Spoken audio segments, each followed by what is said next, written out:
ഇതുവരെ ദൈവം ചെയ്ത അത്ഭുതങ്ങൾ ഓർത്തിടുക, പ്രശ്നങ്ങളെ വർണ്ണിക്കേണ്ട, ദൈവശക്തിയെ വർണ്ണിക്കാം.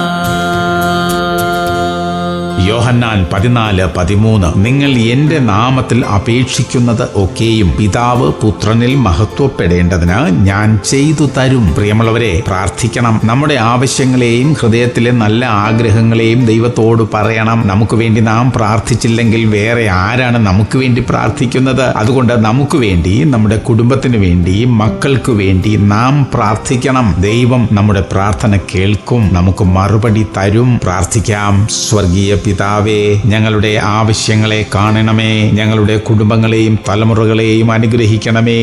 ദൈവഭക്തരായി ജീവിക്കാൻ ഞങ്ങളെ ഓരോരുത്തരെയും സഹായിക്കണമേ അപ്പാ. യേശു ക്രിസ്തുവിന്റെ നാമത്തിൽ തന്നെ. ആമേൻ, ആമേൻ, ആമേൻ.